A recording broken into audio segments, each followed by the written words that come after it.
ធ្វើហើយនេះមើលទៅសៃសក់ជាងបាក់គៀបអត់ជាងបាក់គៀបអត់មកសួរសំដីប៉ិនអត់បាក់គៀបហូសួរគៀបដល់សួរគៀបតុំតោះអីយើងទឹកឆ្នាំហើយយកអត់រឹងលឿនងាយលះហាថ្ងៃនេះក្រោកមកពីផឹកមិនដឹងជាការថៃបានជាមកឲ្យគេឧបសគ្គត្រង់ហើយប្រាប់ជាងថាអត់យកទឹកឆ្នាំជាងទេណាខ្ញុំចង់សាកជាមួយនឹងទឹកឆ្នាំខ្ញុំទំតហាត់រៀនមកថ្មីហើយបងប្អូនមើលតសៃសក់ខ្ញុំជាក់ស្ដែងគឺក្រាស់មែនតែនហើយខ្ញុំខាតអត់យូរហើយចូល75ឆ្នាំហើយអញ្ចឹងលើកនេះខ្ញុំសាកល្បងមកអ៊ុតត្រង់ម្ដងរដងគឺខ្ញុំអ៊ុតតែសេរ៉ូមេនេះគឺជាផលិតផលដែលខ្ញុំអ៊ុតត្រង់ដែលនាំចូលពីកន្លែងហាណាគូស្នាដៃនារីខ្មែរហើយបងប្អូនចាំរងចាំមើលថាតើតសៃសក់ខ្ញុំបានស្អាតកម្រិតណាណា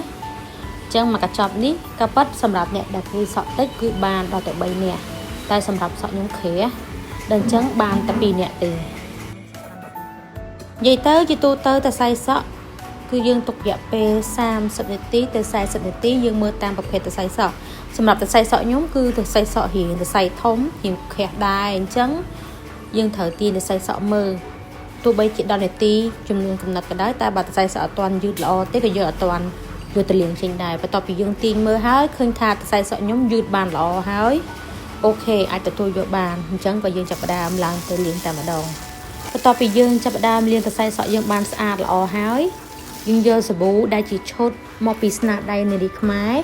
ដែលឈុតនេះគឺយើងត្រូវប្រើចាំបាច់ជាមួយនឹងឈុតអ៊ុតត្រង់អ៊ុតសេរ៉ូមគឺយើងប្រើជាមួយនឹងឈុតនេះគឺកាន់តែប្រសើរស្បែកក្បាលយើងកាន់តែមានជាតិសំណើមជាតិវីតាមីនជួយឲ្យសក់យើងទន់រលាស់ភ្លឺដូចកញ្ចក់អញ្ចឹងហើយបងប្អូនសួរខ្ញុំថាចុះបើសិនជាកក់សាប៊ូផ្សេងក្រៅពីសាប៊ូប្រភេទហ្នឹងបានដែរអត់និយាយទៅឲ្យតែប្រភេទសាប៊ូដែលមានជាតិ collagen ឲ្យតែសាប៊ូដែលត្រូវជាមួយនឹងប្រភេទថ្នាំអ៊ុតគឺយើងយកមកដាក់បានតែសម្រាប់ខ្ញុំគឺខ្ញុំខកជាឈុតអញ្ចឹង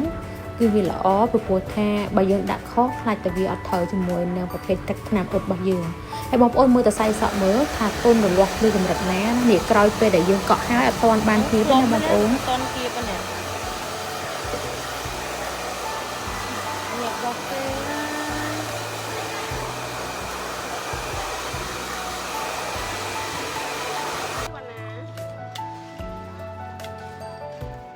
បងប្អូនមើលតសៃសក់ក្រោយពេលដែលយើងបានគៀបហើយបងប្អូនអើយឡើងភ្លឺ